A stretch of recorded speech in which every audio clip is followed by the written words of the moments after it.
listening to Downworlder Dish, a Shadowhunter Chronicles podcast. Hello, everyone, and welcome to take 2 of episode 44, where we will be discussing chapter 7 in City of Glass, Where Angels Fear to Tread. I'm Kristen. I'm Robin. And I'm Amanda. We're going to try not to corrupt this file and, Robin. No, I'm just kidding. We are so grateful that everyone stuck through us through last week. Thank you. Right? Holy cow. It was a lot. It was a shit show. If I could sum up last week in 2 words, it would be. I checked my son's diaper last week and I actively saw him pooping because I knew I could smell it. That's what last week was. For real. For real. And it was not limited to just that day. It was the whole week. Yep. Was like, oh, of course that happened this week. Of course. I had that all weekend also, so I'm hoping not to bring that bad energy to today. Yeah. Thank you. Don't do it. I won't. No, I'm bringing some good Thanksgiving energy. Yes, Thanksgiving. Bringing some mashed potato energy up into this table. That's so right. Excited. Oh, gosh. How is everyone, other than it being a shit show, Yeah. how has anything fun happened in anyone else's week? I don't think so. I think it's been pretty basic. You sound like you've had a week. No, it's fine. I want to forget about For it. another time. Yeah. I want to forget about it. Oh, jeez. All right. Well, I don't think any of us really have anything positive to say about last week. So what do you say we cut the chit chat here and kick things off with Robin's recap? Previously on Downworlder Dish. Clary and Jace immediately start throwing verbal punches, ending when Jace completely smashes her heart into a jillion pieces and tells her to leave. Clary slams back with the lowest of blows, telling him he's just like his father. Alec and Isabel, witness to the fight, are in a dazed state of WTF, mate. Isabel leaves and Alec is able to tell Jace about the danger Simon is in at the guard. Jace decides to avert the attention from his assholiness onto Alec, ousting his innermost fears and being an all-around butthole. Shining up his bad boy lapel pin, Jace bows out with a blow to the window. Yeah, he did that. And Alec makes him heal the mundane way as penance. Meanwhile, Sebastian chases Clary down and takes her on a creep-filled stroll through Alicante. They arrive at Amatis's, and Clary dishes the biggest secret she's had because puppy dog eyes. Inside, Amatis gives her the best laid mom guilt trip this side of Brosland Forest. Go, girl. You deserve Well that. deserved. Well deserved. That's awesome. All right. Well, Simon, the most oblivious vampire to have ever lived, awakes in his cell, because that's a surprise. Again. To a voice whispering his name. Surprise, it's Jace. His dreams come true. Right. This is the moment you guys have been waiting for. I couldn't stop thinking about that roughing up you gave me the other day. Wow. Sorry. I guess I was right. Robin did really dream about it. Their curly locks tangling together. Oh my. Like they're lacing their fingers. Like braces when you. Oh my God. I don't think Simon has curly hair, by the way. I don't think he does either. But I still. imagined it to be wavy though, I guess. Oh, okay. I don't know. I imagine it to be attractive. I definitely didn't imagine, I guess that's totally off topic, my bad, but speaking of this week, you watched the movie. Uh-huh. And that is not at all how I imagined Alec. Because it's gross. not. Yeah, it was terrible. He's not gross. Okay, let's be nice. He's not gross. On a scale of 0 to Matthew. I know. I said it on Instagram. I'm trash for Matthew Daddario, okay? Like, I totally understand. Oh. He's literally the hottest. I can't wait.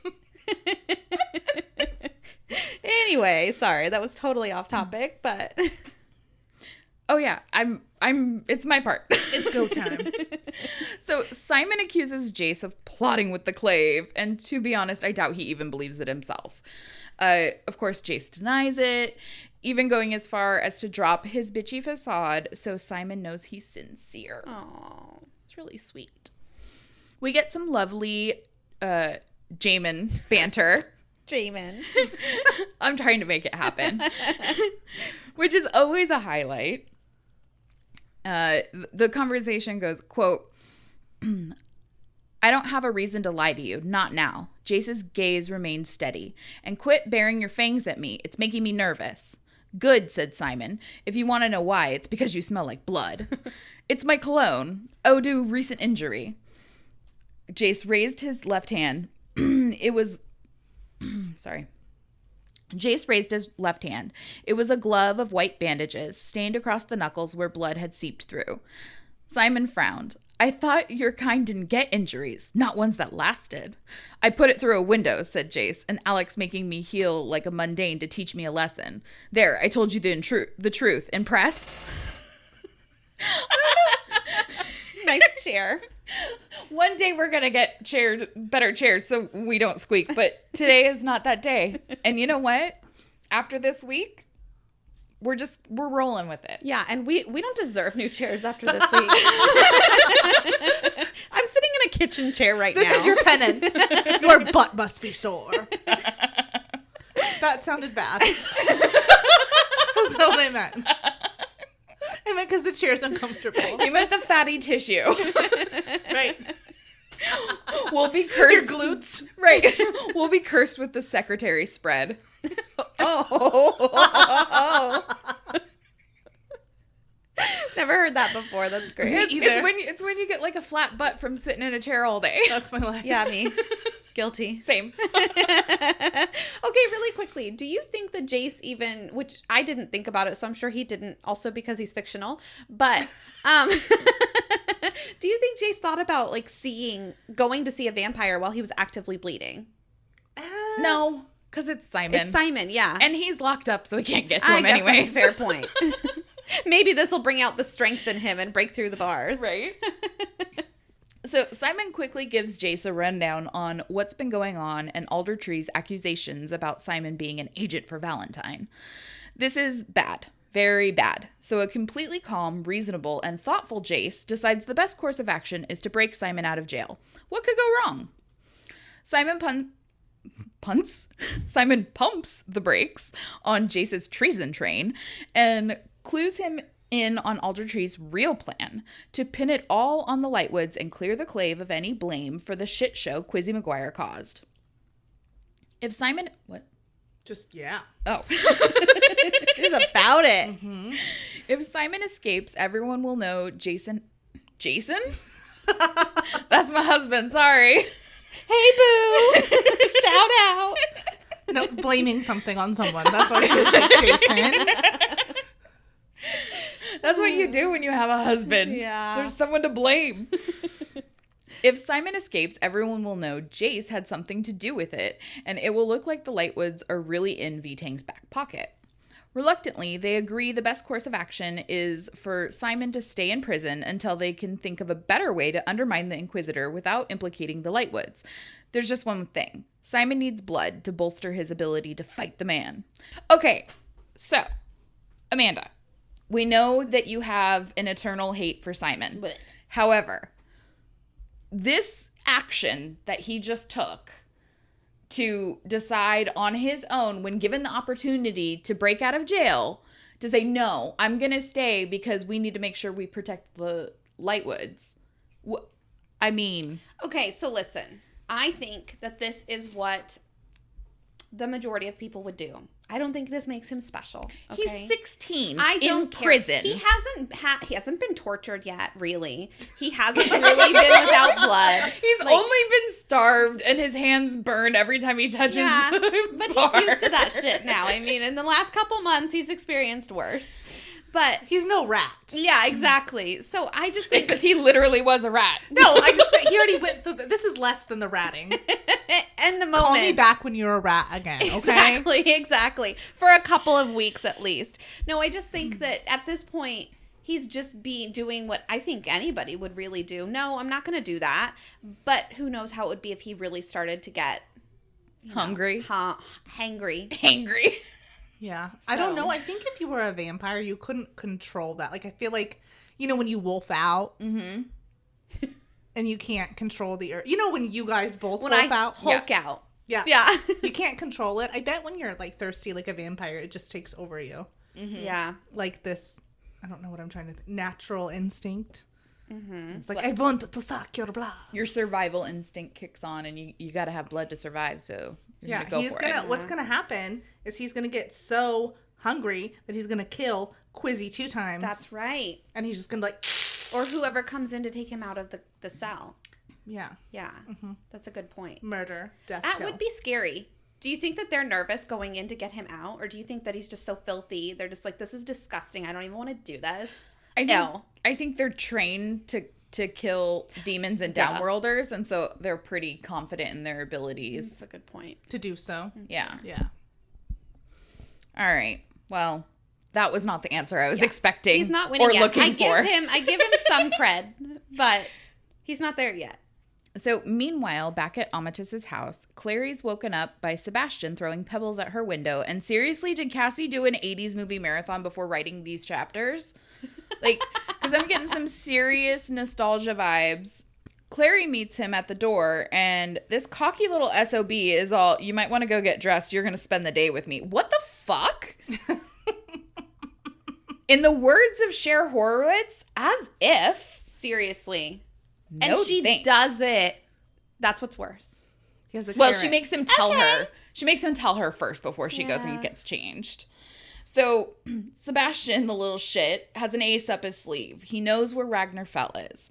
And so, of course, in record time, Clary's dressed and ready to go, even taking a few precious seconds to leave a note for Amatis. Oh, well, that's nice. She could for just once. text her. It's like, almost like Amatis was like, okay, this is why I said a mom trip, because my mom used to do that. Like, you'd ask her for something enough times, and she'd be like, you know what, fine. Do whatever you want to do. I don't care anymore. And then your heart shattered into 1,000 pieces, and you couldn't physically bring yourself to do it. You mean emotional manipulation? Yeah, it's fine. That's what we all do, right? Yeah, it's fine. So it's like, you'd think that Clary would get more than 12 hours. Maybe she's been asleep for longer than that without, like, jabbing at Amatis again. But, Yeah. you know, boy, Ragnar fell. At this Right. point, I don't even know if she's interested in saving her mom anymore. She just wants all the cheese may. I just gotta know how to fix it. She wants to be involved. Yeah. Okay, so Sebastian, the consummate gentleman, helps Clary into her coat and they're off. But there's something about how easy their interactions are that throws Clary off balance. Like, Sebastian is a little too perfect and agreeable. And I 100% agree. Now, I know we've talked about this before. However, I really don't like people who are overly familiar. Yes. Who like, okay, so say you have an acquaintance, right? And then they like hug you, and you guys do not have a hugging acquaintance, right? Like, that bar has not been established, but then they like start hugging you all the time. I don't like it. Like, I don't know you like that. I don't want your body on my body. I don't want your smell on my smell. Yeah. It just, to me, it's like, he's being too nice and agreeable. I'm so fucking damaged. I can't accept it. And that's why I'm in therapy. I feel like there's a difference between, okay, I'm probably being whatever, but I think Amanda and I especially come off as like super overly nice and happy. And Our easy customer to service talk voice to. is always on. Yeah, exactly. But I'm not too like, Simon seems like he's too like, not Simon, Sebastian, sorry. Too many S's, I'm telling you. He's too like physically familiar. Yeah. Like, I feel like this is what's happening. There's like a bubble, right? Mm-hmm. And I feel like he's talking too close to her face. And I don't know why, but I'm getting that vibe from him. Yeah. Like, she can smell his breath. No. Thank you. I just got full body chills. That is disgusting. I feel like that's what's happening. Don't ever do that to me, because I have old man coffee breath like 24/7, bro. Coffee in my hand, okay? That's how I keep creeps away. He smells like old wine. Ew. Yeah. Ew, when you wake up after you get wine drunk and your tongue is all like dry or dehydrated and Yep, that's what he smells like. And Clary can smell it. gross. No Yes. thanks. Mm-hmm. Okay, I'll don't give like you it. that. Not so damaged It's after gross. all. I don't like it. I don't know. I'm always suspicious about someone whose personality is too pleasant. Because I'm like, where are your flaws? You're working too hard to hide them. Yeah. Mhm. Uh-huh. You're probably a murderer, and I'm going to end up on Dateline. Yes, serial killer. Everyone's a serial killer to me and Amanda, though. Yeah, it's true. Yeah. There's this kicker for, I think it's the Colts. I just saw him. Yes, and they talk with the about his glasses. glasses. And I was like, that guy looks like a serial killer. Like, it's crazy. I just watched that game They yesterday. were talking about his glasses. I never realized it. Oh my gosh.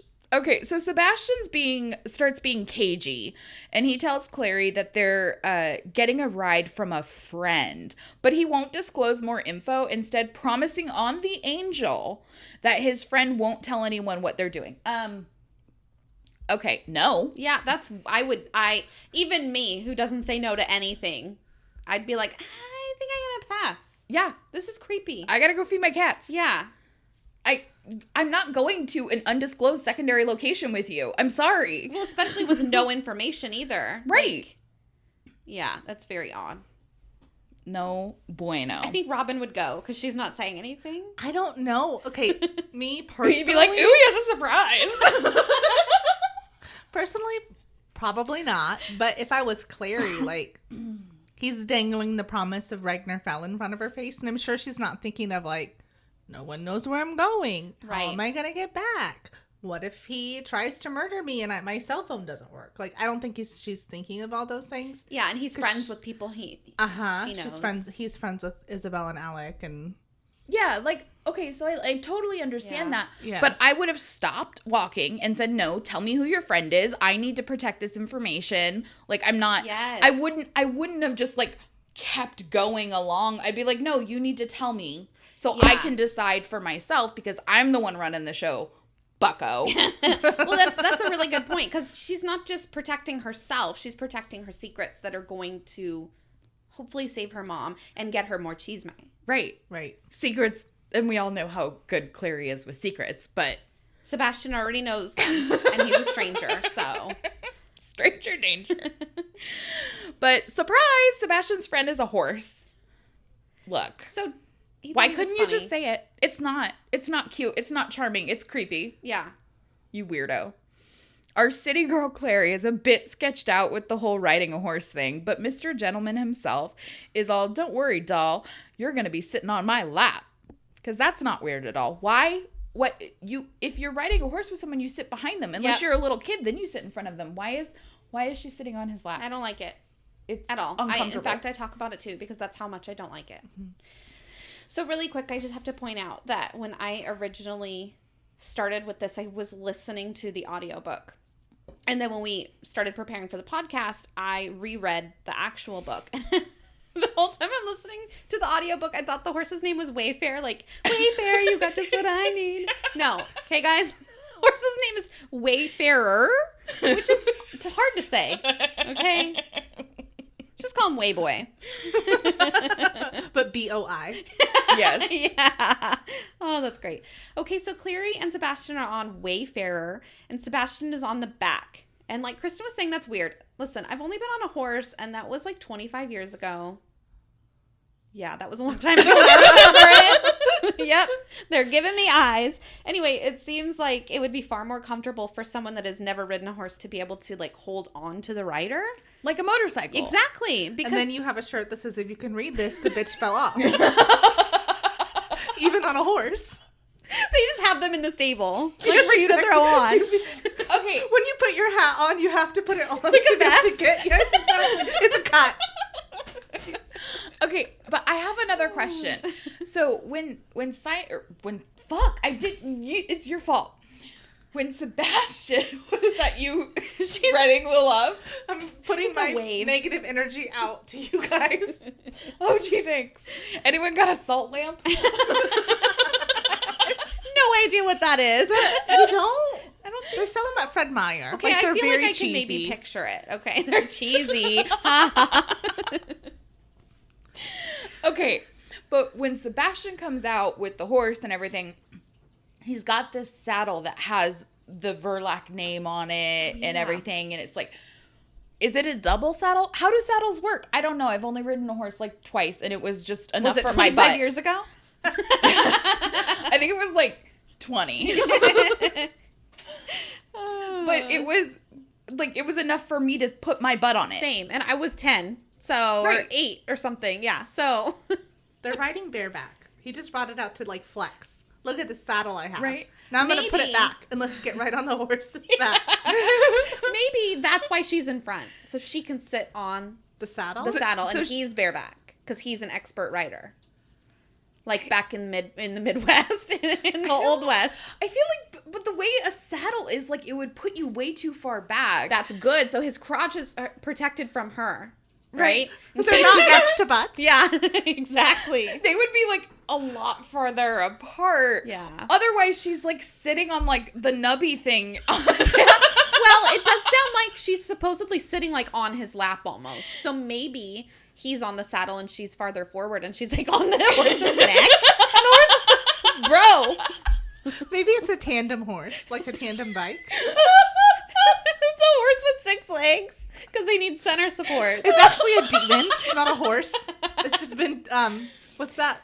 Disguised? Glamoured? So it's extra long. It's like a limo horse. It's a wiener pop horse. Bred with a dachshund. Oh my gosh. Oh All my right. Anyway. If any of our listeners know things about horses, slide into our DMs and explain it to us, because we don't understand how this is a thing. My maiden name is Stables, and I know nothing about horses. You didn't get any of that ancestral knowledge or anything? My family had a farm, but we had cows, not horses. Oh my god. All right. Okay. Well, okay. Clary starts kind of kicking herself because she starts comparing Sebastian and Jace, like their scent. So scent. Yeah, exactly. She forces herself to like look around to distract herself. And it's probably a good idea, because why are you constantly comparing every single human being to Jace? But okay. She finally asks Sebastian how he found out where Ragnar Fell lives. And by the way, really quickly, I feel like an episode or 2 ago, you two told me it was Ragnar, and it's not, bitches. It's Ragnar. Okay? Moving on. No one's saying anything. Okay. Okay. I was just finally right about something. Anyway.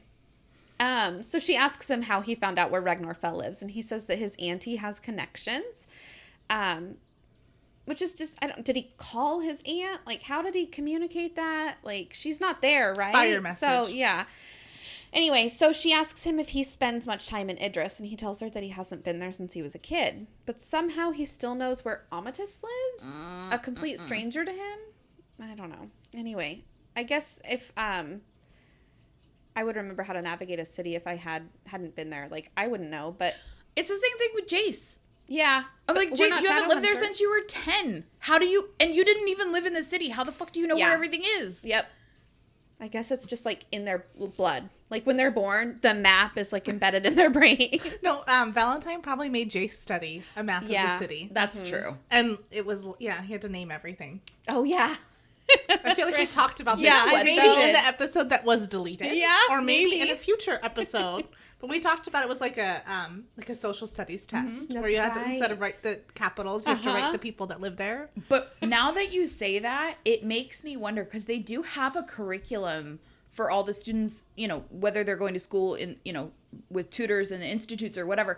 I wonder if Alicante geography is like part of it. Yeah. Is part of their curriculum in terms of like, this is our capital city. This is like the motherland or whatever. And like, you need to know everything about it. And that's why Amatis has never moved, as we've discussed previously. Oh, because she has to stay there. has to stay there because it's on the map. This is going to be on the test. Yeah.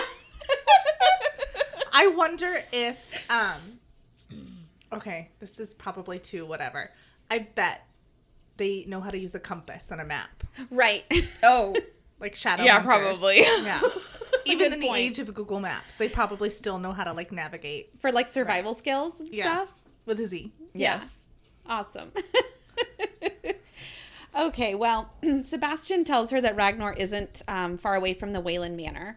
And he also points out how magical Idris really must be, if even Jace misses it, seeing as how he was raised here by Valentine. So, like, I guess he's supposed to associate Idris with being negative because Valentine's a bad guy. Mm-hmm. Anyway, he tells Clary how awful that must have been for Jace. And Clary reminds Sebastian that Jace was an only child, and she thinks that he mostly just remembers the good times, and believes that, you know, Valentine really loved Jace, but like in his own weird way. So Sebastian seems surprised because Valentine is such a monster. He tells her that it's just impossible for Valentine to have loved Jace. And that's creepy, but okay. And then you have arrived, said Ciri. Wait, no, it's the, what's the censor? That's what it was. The censor told them they arrived. Right. Yeah, totally. the censor that's never been brought up again? Yeah. I feel like it was one other time. Yeah, just once. But I don't remember when, but it was. I think it was when they left Magnus's party and Isabel was drunk and Alec took her home and Clary and Jace were trying to find Simon. Okay. I feel like, because we talked about it and we're like, what Uh-huh. the fuck are they doing? Yeah. Like, Yeah, Anyway, I don't know. they didn't actually use a censor, so whatever. It's not used enough to where you think they would use it every time. Yeah. As much as you say Stelle, Yeah. half of that you Or should say Witchlight. censor. Yeah. Which is a weird name because witches wield magic, Yes. right? Mm-hmm. don't piss off Alec right now. So why is it named after somebody that like does I magic? feel like it should be called a heat lamp because you have to hold it. But we haven't established that because I What guess about they like an put it on angel things. light? Like yeah. you'd think they would. It's like Canby. Everything in Canby is named Canby. Canby landscape, Canby whatever. Like you'd think they would just be like angel light. That is a way better. Yeah, angel light is way 100%. Oh, my All right. Well, anyway. Angel light. Anyway, they Clary and Sebastian get to Ragnar's just in time to cut the slight awkwardness about this Vitang Jace conversation. And Sebastian helps Clary off the horse, and she grabs his arm to steady herself and then apologizes for it. Like he reaches up to help her down, and she actually takes his help and then she apologizes. It's like Robin. Sorry. I didn't mean to do that. I gave you my arm. Like whatever. So he's all suave and tells her it's no big deal. NBD, It's just bitch. strange, but anyway. Clary gets down to see nothing. She's like, okay, cool beans. Ragnar must have moved himself and his entire house. Let's go. Sebastian tells her that the house is glamored. Glamours in Idris are stronger than anywhere else, so you have to, like, put your back into it. So I am curious why glamours would be needed in Idris, and maybe Ragnar just doesn't want to be found. But I think it would have been funny if Clary had discovered where he lived by herself, and then she showed up and it was glamored, and she's just like looking everywhere for a house. Oh shucks. It's like, anyway, okay. I don't understand glamours in Idris, but I guess it just. You have to be super extra. I'm assuming his house wouldn't be on a map, since it's glamour. Right. They didn't study that. Right. Anyway, so Clary focuses and the house comes into focus, and so does black smoke that's coming from the chimney. The smoke was in the form of a question mark. So funny. Sebastian points out that it must be Ragnar's way of asking, who is it? I don't know why, but I imagine his house looking like Hansel and Gretel. Like, a little cottage. like a little cottage. And I'm sure it's not, because if I was a warlock, and he's probably got lots of money, like, Yeah. he's probably like bougie as fuck. He's not living in a little ass, like, one room cottage made of gingerbread. But that's how I'm picturing it in my head. But he's a warlock, so maybe it's bigger on the inside. Like the TARDIS? Yeah. Okay. Okay. Oh, it's been a while. Yeah. Welcome back. It's because I'm slowly transitioning into one, so it's harder for me to use. Yeah, because it's amazing. You're like, yeah, that's such a great reference. Push your glasses up. Hey. You have to do it from the bottom, though. Yeah, Because if you go in the middle, Yeah. you can get, like, your fingers on your lenses, and that is so annoying. Yeah, no one likes that. Yeah, no thanks. I'm so glad I don't have to wear them anymore. Okay, anyway, Sebastian puts his arm around Clary because she was cold, and then the question marks turn to hearts. And I'm just like, putting your arm around me is not really going to warm me up, and now we awkwardly have to walk with your arm around me, so don't even do it. No one likes walking like that. Yes. I see, like, teeny boppers doing it in the mall sometimes, and I'm like, that girl is uncomfortable. Right. Or boy, whatever. Because I've seen a girl do it to a boy, and I've seen, anyway. Well, it's like, you can't you're like crooked, or Yep. or like the people that have like their arms around their backs or whatever. It's like our hips are Your touching. hands in each other's back pockets. Yes. Like Yeah. out of an 80s movie. Yep. Yes. Don't you have a way that like when you hold hands, like you're either front or back? Yeah, I'm front. Yeah. I'm back. If I try to go front, Jason gets real annoyed. I'm back too. I feel like I'm front. Yeah, I'm front. I'm front. Andy's hands are so big though, I can't hold his hand all the way, so we have to loosely hold because my fingers start to fall asleep because I have small hands. Anyway, so the question marks slowly turn to hearts because Ragnar must be amused by their lovin'. And Clary was not into it, and as soon as she saw the hearts, she pulled away, and she felt embarrassed and guilty for some reason. So as they walked up the pathway, the door like flew open, and it was Magnus. I just think it's so funny. Of course, it was Magnus with the question marks and the hearts. That's just so him. It's just totally his MO. Yeah. Except they dissolved and glitter rained out of them. Right. That would have given it away. Right. So Magnus doesn't outright deny being Ragnar Fell, so Sebastian does his duty and starts explaining who they are. Magnus tells them that he cannot see them without an appointment, and his next available time is in March. Sebastian tries to whine about the delay in appointments, and Clary just stops him. So Magnus snaps his fingers and freezes Sebastian in place, which seems like a very handy dandy tool. I want that. So cool. But also, like, I don't know why it annoyed me so much that Sebastian was just, like, mansplaining the situation. I'm like, this is not your thing. 100%. This is Clary's thing. He would know Clary through Jocelyn. You're just fucking some Joe Schmo off of the Paris runway. 100%. That's the whole reason she had to go instead of Jace. Right. So why are you talking? Shut up. Let the women talk. Yep. Well, that's the thing. That's the power I would want to have. When somebody tries to start mansplaining something to me, it's just like, stop. Yep. Literally stop. Freeze. Forever. The power you'd like is agency to say, no, I don't want to hear it. Exactly. Please mute yourself. Oh, I would love to say that to somebody. Oh my gosh. All right, well, Clary argues with Magnus for a second, and then he's like, yeah, just come in and check this out. So he takes her inside to see this mess that is Ragnar Fell's house. And he tells her that he received a message from Ragnar the night before asking him to meet him. The house smelled of demons and was all torn apart. And Clary points out that demons can't enter Idris. So, like, why does it stink so bad in here, bro? Did you fart? By the way, do you think he farts? Like, do you think that they go to the bathroom too? Yeah. Okay. I mean, they're half human. Maybe he just snaps and he's like done really quickly. Or he constantly has tummy troubles so he can play on his phone and get alone time. He's not a dad because he can't have kids. Okay, got it. That's just dad, right? Yeah. So, anyway, Clary points out that demons can't enter Idris, and Magnus asks who knew Clary was coming to look for Ragnar. She says just Madeline, Sebastian, and, like, literally all of the Lightwoods. So Magnus points out that if the Lightwoods know, then the Clave probably knows because Valentine has spies in the Clave. And so then he goes on to tell her that Ragnar told... Magnus says that Ragnar says that Valentine says. Anyway, Magnus tells her that Ragnar told him Valentine was searching for a spell book. And Jocelyn, the one that Jocelyn had used to put herself into this coma, basically to, like, hide from Valentine.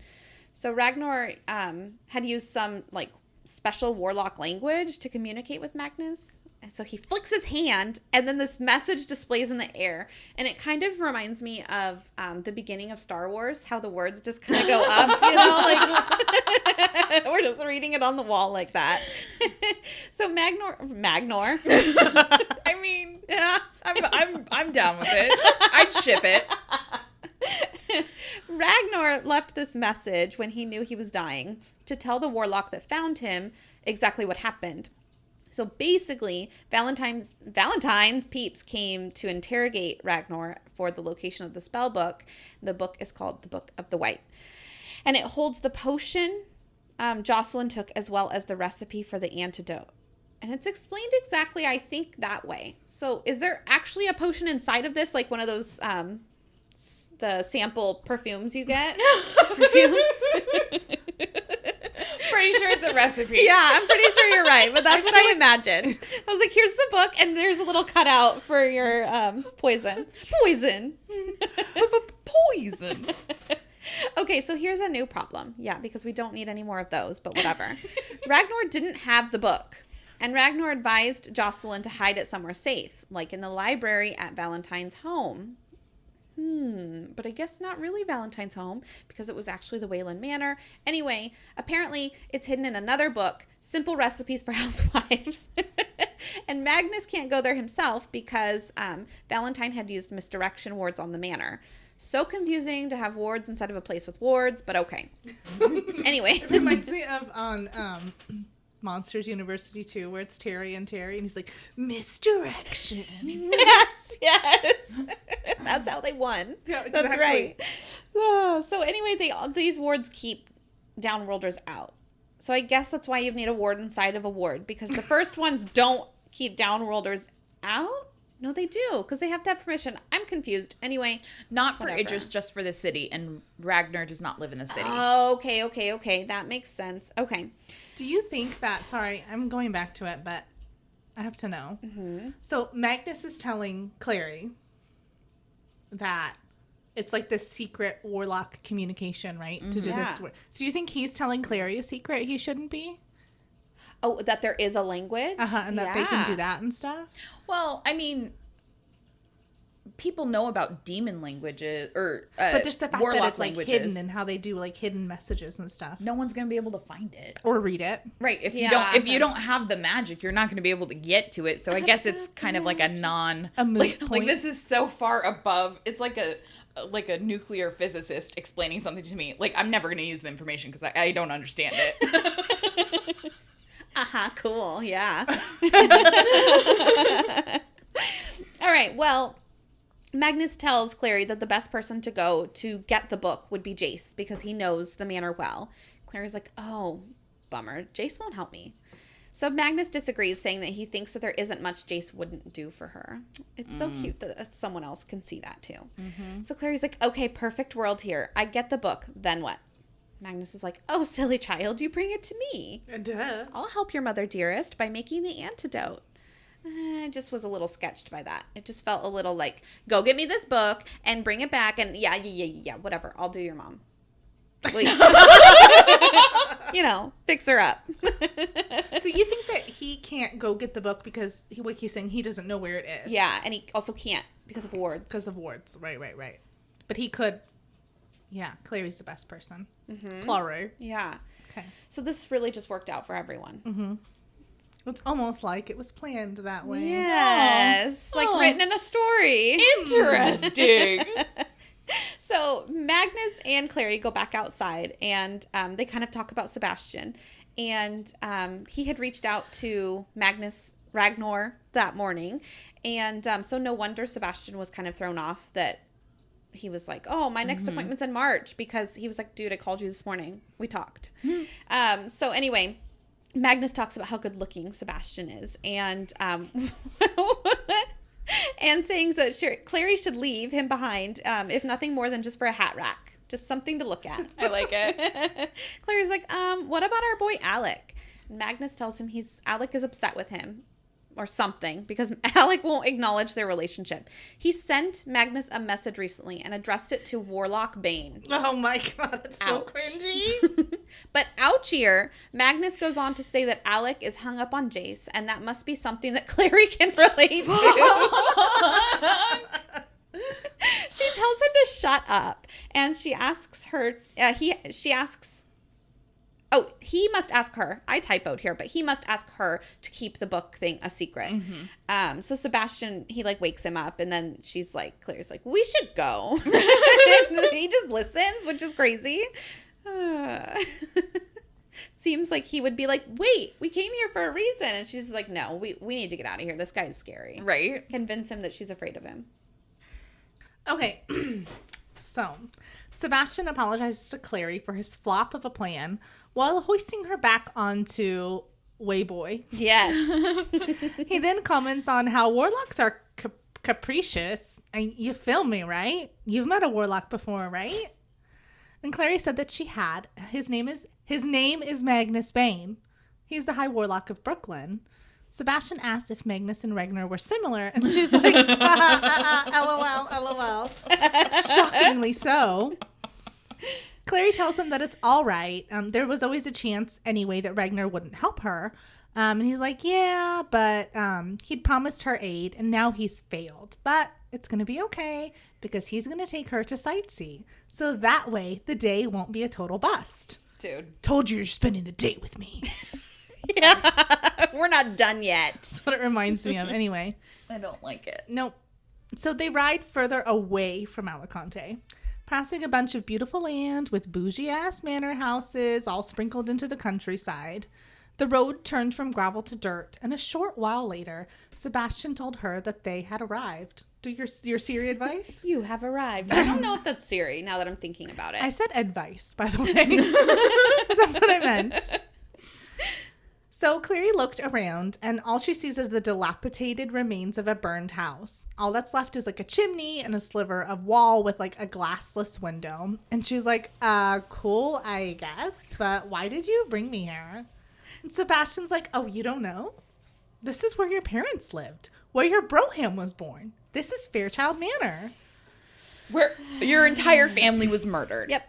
It's cool. So Clary thinks back to Hodge telling her about how V-Tang went like all arsonist and burned it to the ground. And Clary takes off running, which I'm assuming her arms are like flailing like Barry Goldberg. Yeah, I'm like Phoebe from Friends. So Sebastian tries to call her like out to her, but she ignores him. So she steps into the rubble, soaking everything in, imagining that this was like where a real house had been with real people, her family, you know. Jocelyn had gotten married here, had a baby, plotted a rebellion against her tyrant husband. Speaking of which, stupid ass V-Tang just had to go and ruin everything, turning her life and family into ashes, like a city of ashes. He's the reason that Jocelyn had hid this life from her. And Clary is finally able to cry. Although she doesn't realize she's doing so, which is weird. Yeah. Like, your face is getting wet, bro. Like You know when you're crying. Yeah. Did you yawn before you started crying? Yeah. So you think it's, I don't know. Anyway. It's very uncomfortable. Mascara in your eyes. Exactly. So Sebastian comes up and he's like, oh, I'm sorry. Like, I caused you to cry. I thought you'd want to be taken out to the place where almost your entire family was burned alive and your future was ripped from you piece by piece without any warning. Shy as a I put a bow on it. I thought you'd love it. Yeah. And Clary tells him it's okay. Like, this is something she needed to see. And Sebastian's like, wow, this must be really hard for you to come back to the place where you lost everything. Your mom sounds like she was pretty badass for being able to get away. Clary's like, yeah, she is. And then the creep factory cranks up. And he says that so is she. And Clary's like, dude, you don't even know me. And he tells her that he's heard loads about her, lots of chisme, about how she fought V-Tang for the Mortal Cup, how she'd ran into the Hotel du Mort to save Simon. You know, Izzy told him all about it. Plus, he heard other stories, rumors, if you will, and he just knew that he had to meet her. And she's like, LOL, little old me. I hope you're not too disappointed.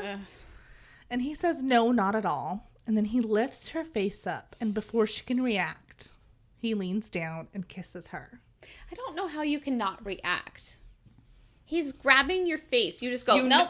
Yeah, you know what's happening. Yeah. But it's Clary. Yeah. Yeah. She wants to be into it to get over Jace too, I'm sure. Even though this is a little... Dude, that scene was so not hot, I had to go put on my sweater. Yeah. The best way to get over someone is to get under someone else. That's what she's trying to do. Yeah. Right. So she's like, okay, I can dig it. Like, hey, you read what I wrote. No, I didn't. Yeah. I'm sorry. That's That's okay. funny. Great minds. Great minds. So she reaches up and pulls him in and then immediately starts thinking about her brother lover. Plan failure. She starts having feelings of regret and then instantly is just like, I'm just going to go, as my Biffle Krista would say, nope the fuck right out of here. This is wrong. This is icky. This is no bueno. So she pushes him off of her and he's like, Clary, what's wrong? And she's like, nothing. I'm just not ready yet. Which, to be fair, I totally would have too. Like, I would have just avoided the subject. But, Clary, you and I should be more direct. You should say something like this. I've known you for less than 24 hours, Brosephine. I don't want to make out with a stranger who dragged me into the hills and forced me into a situation that made me rip open the big-ass emotionally bloody wounds that I have. Fuck you. Amen. Yep. Anyway, he tells her that they could take things slow. And she was like, no, I'm not DTK. Down to kiss. Then he's like, someone not want to kiss me? Something must be really wrong with you. Did someone hurt you? Was it Jace? Okay, every fucking douchebag guy from high school. Seriously. But, like, why Jace? Like, why is he jumping to that conclusion? Because clearly he's not wrong. Right. But, like, who would think, did your brother hurt you? Because you don't want to kiss me? That's freaking weird. It is weird. Yep. It's not wrong, again, but it's weird. I feel like he has more information than he's letting on. That's a good point. Okay. He's been like, what was it, running on the rooftops like Jace, following her? Yes. Creep status. So Clary forces his hand off her cheek and is just like, no, bro. Wrong, bro, that is. This just felt wrong. And he's like, wrong? We were meant to be. We have a connection. I know, you know, that I know that you know that we do. Gross. And she's like, no, dude, just no. I don't know. Then this guy gets mad and grabs her wrist, telling her that it's not true. She tells him that he's hurting her, and then he lets go, his chest slamming up and down with his breathing, like when I walk up the stairs. So he tries to apologize, like, no, dude, you fucked up big time. Slap it a base. Slap it a base. And Clary's like, it's time to go. So, he turns and heads back to the horse, and Clary hesitated. Because this bitch didn't give herself much of a choice on what to do. She couldn't get herself back. She's out here alone. She doesn't know where the hell she is. Yeah. So she looks down at her red wrist with her fingertips are somehow smudged black. It's just weird. Anyway, he helps her onto the horse because, again, she doesn't have anything else to do. And then tries to half-ass apologize again, saying that he didn't mean to imply anything about Jace, and says he would never do anything to hurt you. I know it's for your sake that he's been visiting that vampire prisoner in the guard. It's my record scratch sound. Love it. And she's like, did you say vampire? Prisoner? What? I can't believe she's been there that long and she didn't know. It's crazy. Yeah. No one's told her. Yeah. And Sebastian's like, yeah, that dude Simon, the one that came with the Lightwoods from New York City. Sorry, I thought Jace would have told you all that hot goss. My bad. Dude. Yes. It is like textbook classic, like manipulative, abusive behavior. Yeah. So gross. He's literally sitting on that like piece of information, just waiting for the right time to plant it. Yeah. It is disgusting. When it's going to be most beneficial to him. And right now she's pissed at him, and so he needs to divert her anger to somebody else. Well, and she's emotionally broken because she just saw the house. So, like, everything's just crazy. Or lack thereof house. Right. My bad. Right. Fuck this guy. Anyway, he's gross. Yeah. And don't ever let someone put hands on you. Okay? Yeah. Don't fucking do it. It's not worth it. Gross. Anyways, whatever. I'm definitely in a permanent fight with Sebastian now. Yeah. I think we all are. He's a douchebag. Yep. Mm-hmm. So I would say that make sure you've read chapter 8 for next week's episode, but make sure that like it's read now because you're just going to binge the next one. I can feel it in my bones. So I'll see you in like 3.5 where we discuss One for the Living. That's great. Make sure you plug your phone in. You're going to need a lot of battery for this. Yeah. For behind the scenes content and the latest updates, check us out on Instagram at Downworlder Podcast. We'll see you next time. Bye. Bye.